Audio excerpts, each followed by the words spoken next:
Hello दोस्तों, welcome back to my channel. और आज मैं जिस मूवी को एक्सप्लेन करने वाली हूँ वो सिनिस्टर मूवी का एक सीक्वल है। और पार्ट 1 को मैंने पहले ही एक सेपरेट वीडियो में एक्सप्लेन किया हुआ है, तो आप जाकर उसे चेकआउट कर सकते हैं। और ये हॉरर थ्रिलर मूवी 2015 में रिलीज हुई थी।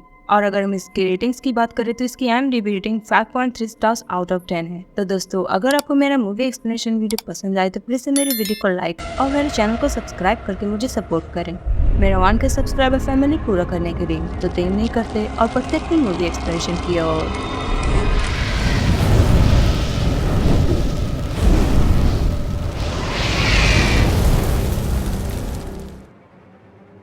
तो मूवी की शुरुआत होती है 60 mm कैमरा फुटेज को दिखाते हुए, जहाँ पर हम 3 लोगों की एक फैमिली को कॉर्नफील्ड के बीचों बीच एक स्कैरक्रो की तरह क्रॉस पर बंधा हुआ देखते हैं। और कोई एक शख्स गैसोलीन के हेल्प से उन तीनों को आग के हवाले कर देता है। लेकिन बाद में हमें ये पता चलता है कि यही तो एक सपना था जो एक छोटा सा बच्चा देख रहा होता है, जिसका नाम डीलन होता है, जो इस मूवी का मेन कैरेक्टर है। और जब उसकी नींद खुलती है, वो डीमन गूगल को अपने कबर्ड में देखकर बिल्कुल डर जाता है और अपने ब्लैंकेट में छुपने की कोशिश करने लगता है। लेकिन तभी वो अपने बगल में खुद के ही जैसे एक डिमोनिक फिगर को देखकर डर जाता है। और शायद ये उसका रोज का सिलसिला बन चुका था। फिर शिफ्ट होता है जहाँ पर हम प्रीवियस सिनिस्टर मूवी के डिप्यूटी सो एंड सो को देखते हैं, जो कि एक चर्च में अपना कन्फेशन देने के लिए आए हुए होते हैं। और अब वो डिप्यूटी नहीं रहे थे, क्योंकि डिप्यूटी को उसके जॉब से निकाल दिया गया था एडिसन ऑसवाल्ड की अनऑफिशियली हेल्प करने के लिए। और अब वो सिर्फ एक प्राइवेट इन्वेस्टिगेशन रह गए थे, जो अपने फ्री टाइम्स में उन घरों को जलाते थे जहाँ पर बुगुल के कदम पड़े थे, मतलब जिस घर में भी बुगुल के विक्टिम्स रह चुके थे, ताकि कोई और उस घर में आकर ना रह पाए और वो बुगुल का शिकार ना बन पाए। और उस वक्त वो फादर से पूछने के लिए आए थे कि क्या कोई तरीका है किसी एंटिटी या डीमन को खत्म करने का। तब फादर उससे बताते हैं कि वो सिर्फ खुद को किसी एंटिटी से प्रोटेक्ट कर सकता है, लेकिन उसे डिफीट नहीं कर सकता।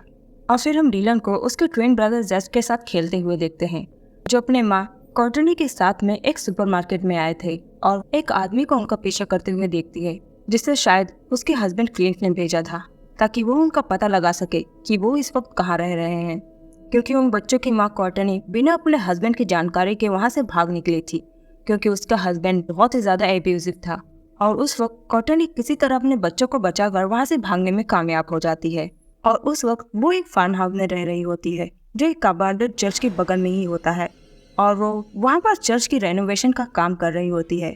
और पहले तो हम देखते हैं कि जज को डीलन की बहुत ही ज़्यादा फिक्र होती है, लेकिन क्या यह प्यार आगे भी रहेगा ये हमें मूवी में आगे पता चलेगा। और उसी रात डीलन के कमरे में एक मिलो नाम के बच्चे की आत्मा आती है, जो शायद से बुगुल का ही एक विक्टिम था। और उस वक्त कॉर्टनी अपने बच्चों के साथ में मिलो के ही घर में रह रही होती है, लेकिन शायद उसे ये चीज़ पता नहीं होती। मिलो ने डीलन के साथ में दोस्ती कर ली थी और हर रात वो डीलन को बेसमेंट में लेकर जाया करता था होम मूवीज दिखाने के लिए। तब डीलन उसके साथ में जाता है और उस वक्त एक टैड नाम के बच्चे की आत्मा अपने फैमिली के फिशिंग ट्रिप की मूवी को उसे दिखाता है, जहाँ पर टैड ने अपने फैमिली को उल्टा लटकाकर उन्हें एक एलिगेटर का चारा बना दिया था। और तब डीलन इस टेरिबल सीन को देख नहीं पाता और वो हिम्मत करके अपने कमरे में भाग जाता है, जबकि वो बच्चे चाहते थे कि डीलन उस मूवी को पूरा देखे। नेक्स्ट सीन में हम डिप्यूटी को कॉर्टनी के घर आते हुए देखते हैं, जो उस घर को आग के हवाले करने के लिए आया था, क्योंकि उसे ये पता चला था कि बुगुल के कदम वहाँ पर भी पड़ चुके थे। लेकिन उसे ये नहीं पता था कि उस वक्त वहाँ पर कोई रह रहा होता है। लेकिन उसे वहाँ पर आते हुए कॉर्टनी देख लेती है और वो उसे डराने की कोशिश करती है, ये सोचकर कि डिप्यूटी को उसके हस्बैंड ने भेजा है उसके बच्चों को ले जाने के लिए। लेकिन ये तो सिर्फ कॉर्टनी की एक मिसअंडरस्टैंडिंग होती है। इसलिए डेप्यूटी कॉर्टनी को सारा मामला समझाने के लिए कॉफ़ी के लिए रिक्वेस्ट करता है और उसे सब कुछ बताता है। और कॉर्टनी से बुगुल के सिंबल्स के बारे में भी पूछता है कि क्या उसने वो निशान कहीं पर देखा हुआ है, क्योंकि उसे लगता है कि ऑसवाल्ड फैमिली का मर्डर केस और चर्च का केस एक दूसरे से रिलेटेड है, क्योंकि चर्च में वैसे ही मर्डर्स हुए थे। और वापस से मॉर्टन में जाने के बाद डिप्यूटी जब कॉर्टनी के बारे में सर्च कर रहा होता है, बुगुल अपने अपीयरेंस से लैपटॉप को इफेक्ट करने लगता है और डिप्यूटी को डरा देता है। से शिफ्ट होता है जहाँ पर हम डीलन को वापस से रात में बुरा सपना देखते हुए देखते हैं, जहाँ पर क्लिंट कॉर्टनी को मार पीट रहा होता है और वो ये भी देखता है कि उसने अपने फैमिली को भी मार डाला है। जिसके बाद डीलन नींद में ही बुगुल की गाइडेंस से बेसमेंट तक पहुँच जाता है उन बच्चों की आत्माओं के पास, जहाँ पर एक एमा नाम की बच्ची की आत्मा उसे बताती है कि अगर वो मूवीज नहीं देखेगा तो उसे इसी तरह के नाइटमेयर्स आते रहेंगे। और अगर वो एक बार वो सारे मूवीज देख डालेगा तो वो नाइटमेयर्स कम्प्लीटली बंद हो जाएंगे। और इस बार एमा उसे अपने फैमिली की मूवी दिखाती है जिसका नाम होता है क्रिसमस मॉर्निंग, जहाँ पर एमा ने अपनी पूरी फैमिली को बांध कर बर्फ में दफन करके उन्हें मार डाला होता है। और उसके बाद मिलो जब उसे दूसरी मूवी देखने के लिए बोलता है, डिलन किसी तरह हिम्मत करके उन सबको मना करके अपने कमरे में भाग आता है। और दूसरी सुबह जैज की बातों से हमें ये पता चलता है कि वो आत्माएं सिर्फ डिलन को ही नहीं दिखती थी बल्कि जैज को भी दिखती थी। और अब तो धीरे धीरे जैज बिल्कुल बदलता जा रहा था और उसका बिहेवियर डिलन के प्रति बिल्कुल वायलेंट और अब्यूजिव होता जा रहा था। और तभी वहाँ पर डिप्यूटी अपने केस के सिलसिले में उस चर्च का इन्वेस्टिगेशन करने के लिए पहुँच जाते हैं। तब कॉर्टनी उसे चर्च तक पहुंचाकर अपने किसी काम के सिलसिले में वहां से बाहर निकल आती है। तब डिप्यूटी को वहां पर चर्च के अंदर कुछ फोटोग्राफ मिलते हैं जिसके बिना पर वो अपने इन्वेस्टिगेशन करने लगता है। और तभी उसे वहां पर कुछ साउंड सुनाई देते हैं और जब वो वहां पर पहुंचता है उसे वहां पर एक गॉबलेट या फिर एक जाइंट कप भी हम कह सकते हैं वो उसे नजर आता है जो अपने आप ही मूव हो रहा था क्योंकि उसके नीचे एक चूहा होता है। और जब वो उस गॉबलेट का पिक्चर ले रहा होता है उसे फिर से कोई हलचल सुनाई देती है और तभी अचानक से उसके सामने आकर बुगुल उसे डरा देता है और डिप्यूटी तक झटके से दूसरे कमरे में जाकर गिर जाता है। और उसी कमरे में उसे बुगुल का वो साइन नजर आता है। और तब उसी समय डिप्यूटी का फोन बजने लगता है जिस पर से डॉक्टर स्टॉर्मबर्ग डिप्यूटी से बात करते हैं और उसे मिलने के लिए बुलाते हैं डॉक्टर जॉनस के बारे में उसे बताने के लिए कि वो मिसिंग है और उसे उनकी मिसिंग होने की वजह कुछ पैरानॉर्मल लग रही थी। तब डिप्यूटी चर्च से निकलने के बाद डिलन के पास आकर बैठ जाता है क्योंकि वो उसे थोड़ा उदास लग रहा था, इसलिए डिप्यूटी उसे चीयर अप करने की कोशिश करता है, उससे बातें करके और उसके मन को हल्का करके, जिसे देखकर कॉर्टनी को खुशी मिलती है। लेकिन तभी वहाँ पर कॉर्टनी का हस्बैंड क्लिंट पुलिस को लेकर वहाँ पर पहुँच जाता है अपने बच्चों को ले जाने के लिए जबरदस्ती बिना कोर्ट के ऑर्डर के ही। लेकिन डिप्यूटी उन्हें धमकी देकर उन्हें भगा देता है ये कहकर कि उनके पास कोर्ट के लीगल ऑर्डर्स नहीं है और अगर उन्होंने उसकी बात नहीं सुनी तो वो मीडिया को बुला लेगा। और तब उन ऑफिसर्स को अपनी नौकरी बचाने के लिए वहाँ से भागना पड़ जाता है। और ये सब डिप्यूटी ने इसलिए किया था ताकि कॉर्टनी वो घर छोड़कर ना जाए क्योंकि अगर वो वहाँ से गए तो वो सब फिर मारे जाएंगे। तब कॉर्टनी डिप्यूटी की इस हेल्पफुल नेचर से खुश होकर उसे डिनर के लिए रोक लेती है अपने ही घर पर। और कॉर्टनी तब डिप्यूटी की फ्रेंडली नेचर से बहुत ही ज़्यादा इम्प्रेस हो जाती है कि डिप्यूटी उसके बच्चों के साथ में कितने अच्छे से घुल मिल गया है। और रात में कॉर्टनी और डिनर उसे अपने घर पर ही रोक लेते हैं। तब उसकी और कॉर्टनी की अच्छी दोस्ती हो जाती है और वो दोनों एक साथ टाइम स्पेंड करते हैं। और कॉर्टनी विश करती है कि काश डिप्यूटी उसके बच्चों का फादर होता।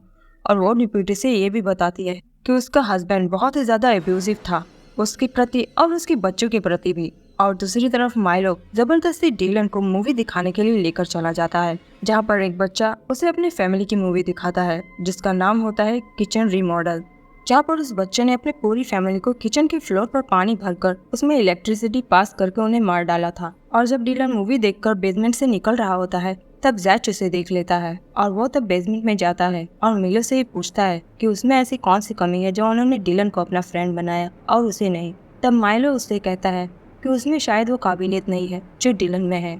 और इस बात से जैज को डिलन से बहुत ही ज़्यादा जेलसी फील होने लगती है। और दूसरी तरफ डिप्यूटी और कॉर्टनी एक दूसरे के करीब आते जा रहे थे।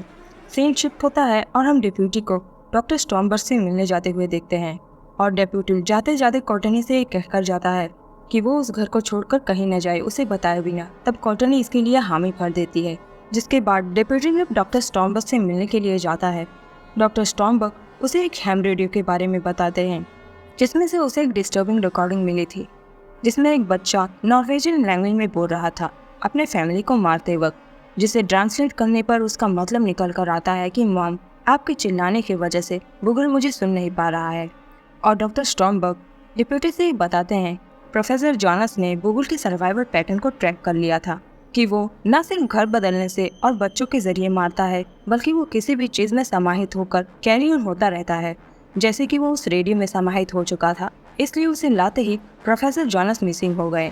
उसी तरह वो पेंटिंग, आर्ट, म्यूजिक, फिल्म सब में समाहित हो सकता है।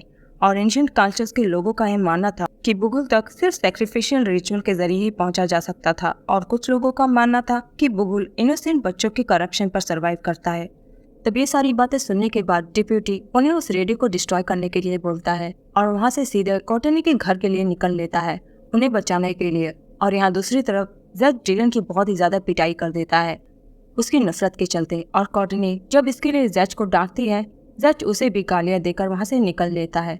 और कॉर्टनी तब डिलन को कंसोल करने की कोशिश करती है और कहते हैं कि डिलन में उसके कैरेक्टर्स हैं और शायद जज अपने फादर की तरह एब्यूजिव और वायलेंट है और वो उसे सुधारने के लिए कुछ भी नहीं कर पा रही है। नेक्स्ट सीन में डिलन को फिर से वही बुरा नाइटमेयर आ जाता है और उससे बचने के लिए वो फिर से बेसमेंट में जाता है, लेकिन इस बार वो मूवी देखने के लिए नहीं जाता, बल्कि वो माइलो से बताने के लिए जाता है कि अब से वो कोई भी मूवी नहीं देखेगा। और ये बात सुनते ही माइलो सहित वो सारे बच्चे डिलन से रिक्वेस्ट करने लगते हैं कि अगर वो ये मूवी नहीं देखेगा तो बुगुल उन पर बहुत ही ज्यादा गुस्सा करेगा और उन्हें इसकी सजा भुगतनी होगी। इसलिए डिलन तब मूवी देखने के लिए मान जाता है। और इस बार की फिल्म थी माइलो की, जिसका नाम संडे सर्विस होता है, जहाँ पर हमें चर्च का सीन दिखाया जाता है, जिस चर्च में प्रेयर और कम्युनिटी सेशन के बाद माइलो अपने फैमिली को जमीन पर बांध कर रख देता है और उनके पेट पर गॉबलेट के अंदर एक चूहे को कैद कर देता है और वो गॉबलेट की दूसरी तरफ अंगारे रख देता है और वो चूहे को टॉर्चर करता है ताकि वो चूहा उनके शरीर को भेद कर उसमें से अपना रास्ता बनाए, जिस वजह से माइलो की फैमिली की डेथ हो जाती है। तभी टेरिबल सीन डिलन देख नहीं पा रहा था, इसलिए वो वहाँ से जाना चाहता था, लेकिन वो सब उसे एक लास्ट मूवी देखने के लिए फोर्स करते हैं और जब वो नहीं सुनता तब वो सारे ही बच्चे अपने असली डिमांड के रूप में उसके सामने आ जाते हैं और उसे चारों तरफ से घेर लेते हैं। तब वो भागकर चर्च में चला जाता है, जहाँ पर उसे बुगुल मिलता है और बुगुल से बचने के लिए वो दूसरे कमरे में जा छुपता है।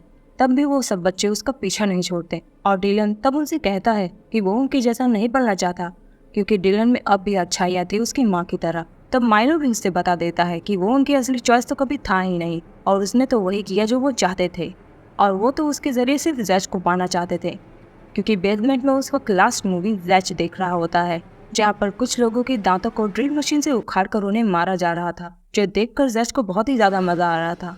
नेक्स्ट सीन में क्लिंट शेरिफ को लेकर पहुंच जाता है कॉर्टनी के घर और इन सब को जबरदस्ती अपने साथ में लेकर चला जाता है। और जब तक डिप्यूटी वहां पहुंचता है वो सब वहां से जा चुके थे और घर पहुंचते ही क्लिंट का अत्याचार वहां पर शुरू हो चुका था डिलन के साथ में। वही डिप्यूटी अपने आप को रोक नहीं पाता क्लिंट के घर पर पहुंचने से, क्योंकि तब उनकी जान खतरे में थी, लेकिन क्लिंट उसकी एक नहीं सुनता और उसे बहुत ही ज़्यादा मारता पीटता है और उसे जान से मारने की भी धमकी दे देता है। तब डिप्यूटी बेबस होकर वहाँ से लौट आता है। दूसरे दिन क्लिंट जब सबको आउटिंग के लिए लेकर जाता है, जैज वहाँ पर अपना 16mm कैमरा लेकर पहुँच जाता है और उनकी फिल्म बनाना शुरू कर देता है और शायद इसी तरह सारे बच्चों ने शूटिंग करी होगी। तब इस दौरान डिलन को ड्रिंक पीकर शायद कुछ ठीक नहीं लग रहा था, इसलिए वो चुपके से डेप्यूटी को मैसेज कर देता है उनकी हेल्प करने के लिए, क्योंकि डिलन ने हर मूवी में देखा था कि पहले वो बच्चे अपने फैमिली को ड्रग करके उन्हें बेहोश करते हैं और फिर उन्हें मारते हैं, और ये आंकड़ा उसने बिल्कुल सही लगाया था और हमें फिर वही मूवी का स्टार्टिंग वाला स्कैरक्रो सीन देखने को मिलता है। और जैज ये सब कुछ रिकॉर्ड करते हुए कहता है कि वो सबसे बेस्ट मूवी बनाएगा और वो तब तुरंत ही पहले क्लिंट को आग के हवाले करता है और डिप्यूटी तब उसी आग को देखकर वहाँ तक पहुँच जाता है और जैज को कार से हिट कर देता है। इससे पहले को वो डिलन के साथ भी वही करता और जल्द से जल्द वो कॉर्टनी और डिलन को छुड़ाकर वहाँ से भागने की कोशिश करता है, लेकिन तब जैज गुस्से में एक धारदार हथियार से डेप्यूटी के फिंगर्स को काट देता है, लेकिन तब भी वो सब किसी तरह हिम्मत करके घर तक पहुंच ही जाते हैं। तब डेप्यूटी डिलन और कॉर्टनी को बचाने के लिए उन्हें एक कमरे में छुपा देता है और वो दूसरे कमरे में चला जाता है। और जैज जब घर में पहुंचता है तब उन बच्चों की आत्माएं जैज की मदद करती है उन्हें ढूंढने में, लेकिन उन्हें कॉर्टनी और डिलन तो पहले मिलते ही नहीं, पर उन्हें डिप्यूटी मिल जाते हैं। इसलिए वो पहले अपना गुस्सा उन्हीं पर निकालते हैं, उस पर हमला करके, और वो घर का सारा सामान तहस नहस कर डालते हैं। और इस दौरान जब कॉर्टनी और डिलन भागने की कोशिश कर रहे होते हैं, वो सब उन्हें दरवाज़ा बंद करके ट्रैप कर लेते हैं और जैज को मौका मिल जाता है उन्हें मारने के लिए, लेकिन डिप्यूटी सही समय पर आकर वो कैमरा उसके हाथ से गिरा देता है, जिसकी वजह से वो रेल लाइट में एक्सपोज होकर खराब हो जाती है और बुगुल का वो सर्वाइवल चैन टूट जाता है, जिस वजह से जैज बिल्कुल पागल हो जाता है और वो तब उन बच्चों की आत्माओं से एक और मौका मांगने के लिए जाता है, लेकिन अब ये मुमकिन नहीं था और अब वो बुगुल के गुस्से का शिकार बन जाएगा। तब बुगुल उसके पीछे आकर खड़ा हो जाता है और सज़ा के तौर पर एक ही क्षण में उसका पूरा शरीर वो राख में तब्दील कर देता है, क्योंकि वो अपना काम पूरा नहीं कर पाया। और ये सब पर्दे पर कॉर्टनी देख रही होती है और वो बिल्कुल बेबस हो जाती है कि वो अपने बच्चे को बचा नहीं पाई, और इसी के साथ पर्दे में आग लग जाती है, जिस वजह से पूरा घर जलकर खाक हो जाता है। इसके बाद कॉर्टनी और डिलन डिप्यूटी के साथ मूव ऑन कर जाते हैं। लेकिन जब डिप्यूटी मोटल में अपना सामान पैक करने के लिए आता है, अचानक से वो हैम रेडियो उसके कमरे में बजने लगता है जिसमें उनकी वॉइस रिकॉर्डेड थी और बुकुल स्क्रीन के सामने आकर हमें डरा देता है। और हो सकता है डॉक्टर स्टॉर्मबर्ग और डिप्यूटी दोनों ही इसके बाद मारे गए हो, लेकिन बुकुल का कोई कुछ भी नहीं बिगाड़ पाया। और इसी के साथ ये मूवी यहीं पर एंड हो जाती है। तो मिलते हैं नेक्स्ट वीडियो में, तब तक के लिए goodbye, take care and thanks for watching.